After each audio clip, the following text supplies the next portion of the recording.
শুভ সকাল আমার প্রিয় বন্ধুরা। কোচবিহার জেলার ছোট্ট একটা গ্রাম থেকে আমি পিঙ্কি আর আমার ব্লগ চ্যানেলে তোমাদের অনেক অনেক স্বাগত আর অনেক অনেক ভালোবাসা।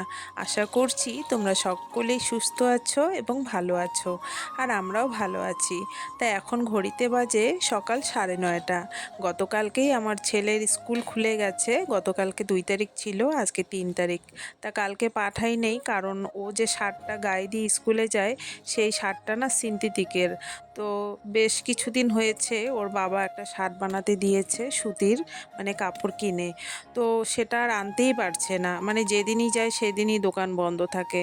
তো কালকে নিয়ে আসার কথা ছিল, কালকেও আর আনতে পারলো না। তা আজকে নিয়ে আসবে সকালবেলা, ও মালপত্র নিয়ে একবারে যাবে, গিয়ে নিয়ে আসবে, তারপর ছেলে স্কুলে যাবে।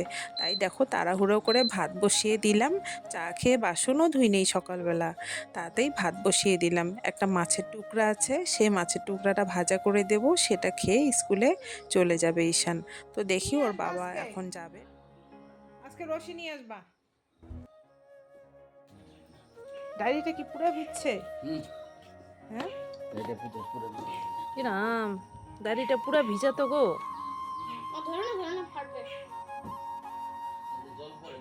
ওই দুটা মানে অল্প কয়েকটা পিসটা উল্টে উল্টে শুকাইতে হবে।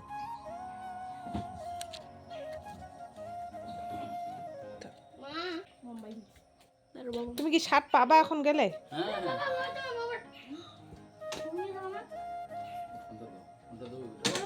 একবার দেখে নে রুটিনটা এটা।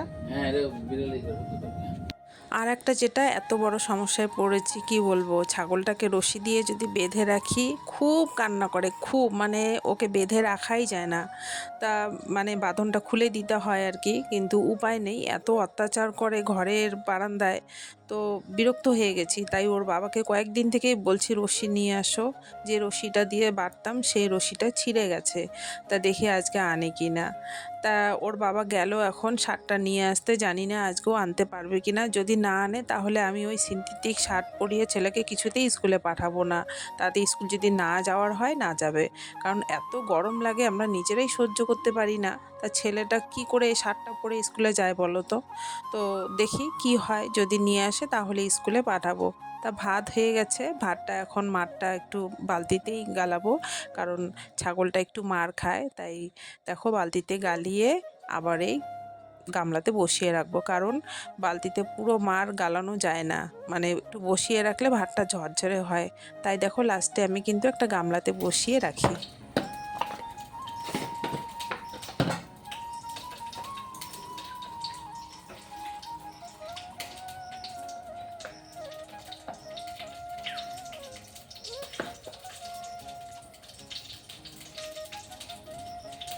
তাড়াহুড়ো করতে গিয়ে হাতটাই পড়ে গেল বন্ধুরা।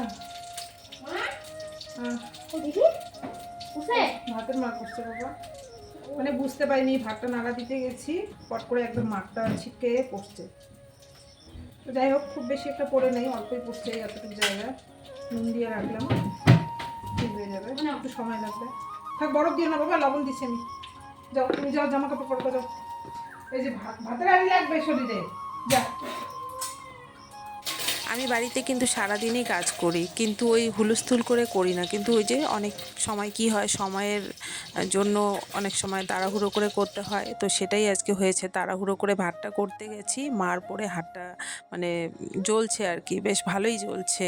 গরম জিনিস অল্পই পড়ুক আর বেশি পড়ুক, জ্বলা তো জ্বলাই, তাই না?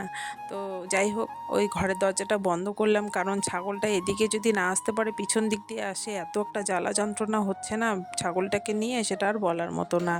তো কালকে রাত্রেবেলা ওর বাবা ভিজে টিজে বাড়ি এসে 10:15টার দিকে, তো সাদা প্যান্টটা দেখলাম নোংরাও হয়ে গেছে আর ভেজা, তাই ভাবছি ধুয়ে দেব। তাই প্যান্টটা রেখে এসে ছেলের জন্য ভাত বেড়ে নিলাম, এখন ছেলেকে খাওয়াবো। আমরা যখন স্কুলে পড়তাম না, স্কুলে এরকম বন্ধ থাকতো না, শুধু বিশেষ বিশেষ দিনগুলোই ছুটি থাকতো, তাছাড়া ছুটি থাকতো না। আর এখন তো বাপরে বাপ, কিছু হলেই বন্ধ, কিছু হলেই বন্ধ। বাচ্চা কাচ্চার ভবিষ্যৎ শেষ, অন্ধকার। কি তারপর দেবো, পরশু দিন আমি স্কুল যাবো। হ্যাঁ যাবো তো, হচ্ছে দেবো। তো ঈশানের বাবা শার্টটা নিয়ে আসলে ওর খাওয়া হলেই শার্টটা পরে স্কুলে যাবে। 1 মাস হয়ে গেছে শার্টটা বানাতে দিয়েছে, এখনো আনতে পারে না। মানে যেদিনই আনতে যায় সেদিনই দোকান বন্ধ থাকে। তো ভাবছিলাম কালকে নিয়ে আসলে রাত্রে ধুয়ে দিতাম, আজকে পরে যেত, কিন্তু কালকেও নিয়ে আসতে পারিনি। এত বৃষ্টি হয়েছে কালকে বলার মতো না, সারা রাত মুষলধারে বৃষ্টি হয়েছে। তো এখন মালপত্র নিয়ে গেল, শার্টটাও নিয়ে আসবে। কতক্ষণ খাওয়াই আমি। পাগল, সারা দিন কান্নাকাটি করে। একজন তো গেটের সামনে কান্না করতে করতে চলে গেল, একজন এই যে রান্নাঘরে কান্না করছে। একে খাওয়ায়, ওর জন্য মাংস আছে ফ্রিজে, ওই মাংস দিয়ে ভাত রেখে দেবো, তারপরে গিয়ে চুপ হবে। দাঁড়া দিতেছি, দাঁড়া, ওকে খাওয়াই নেই, তারপরে তোকে মাংস ভাত দেই। একদিন স্যার 2 নম্বর ডাকছিল, ভাইটা বলে ভাইটা চোখ মনে করতো, আমাদেরকে ধ্যান করতে বলছিল। আর ওর তো 43 ছিল, ও বলছিল 43। ঈশানের বাবা শার্টটা নিয়ে আসলো, তাড়াতাড়ি করে ছেলেটাকে শার্টটা পরাতে গিয়ে দেখো, শার্ট জুতা পরাতে গিয়ে আমার বেগুন ভাজাগুলোই পুড়ে গেল। এখন এই যে ওরা যাচ্ছে স্কুলে।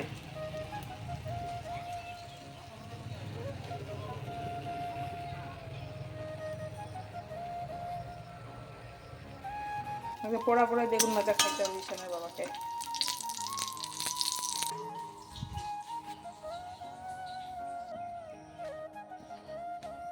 নে মারটা খা।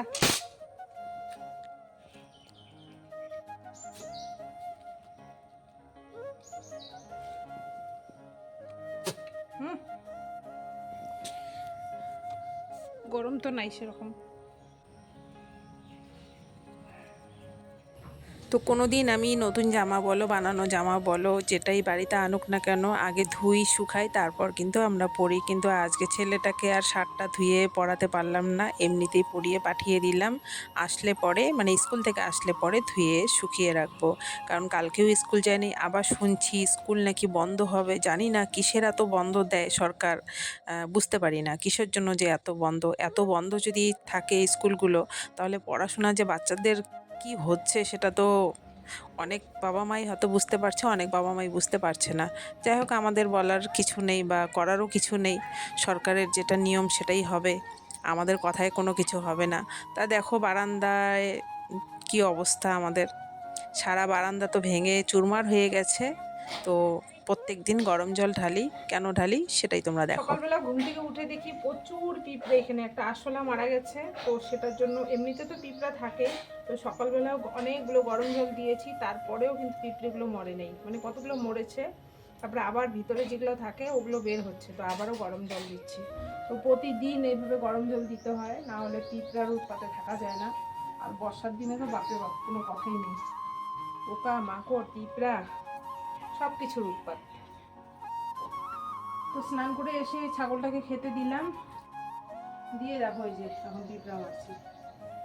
ঘর বারান্দা যতই মুছি, মনে হয় না যে আমি ঘর বারান্দা মুছি। কেউ দেখলে বলবে না যে আমি ঘর বারান্দা মুছি, অথচ কিন্তু সারাদিনে 14 বার ঝাড় দেই, 14 বার করে মুছি, তারপরেও বারান্দার খারাপ অবস্থা। কি করব, চতুর্দিকে ভাঙা, সব দিকে ভাঙা, তো নোংরা তো হবেই। এই যে পিঁপড়া বের হচ্ছে দেখো, নিচে যে কত গর্তের থেকে যে পিঁপড়া আসে, ভাঙলে পরে দেখা যাবে। এই বারান্দাটা 2 বার করে করছি, তারপরে এই অবস্থা। আর করব না, ভাঙতেই থাকুক এখন।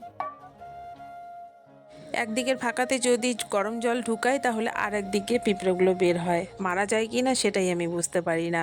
কোথার থেকে যে এত পিঁপড়া আসে সেটাই আমার দেখার। আমিও দেখব কত দূর ভাঙে, ভেঙে তো যাচ্ছেই, আরও কত ভাঙে সেটাই আমি দেখব। তো ভিডিওটা এখানেই শেষ করছি বন্ধুরা। সকলেই তোমরা ভালো থেকো, সুস্থ থেকো। আবারও দেখো গরম জল বসিয়েছি। তো আজকের মতো এখানেই বিদায় নিচ্ছি। সকলেই তোমরা ভালো থেকো, দেখা হচ্ছে আরও পরবর্তী কোনো ব্লগে।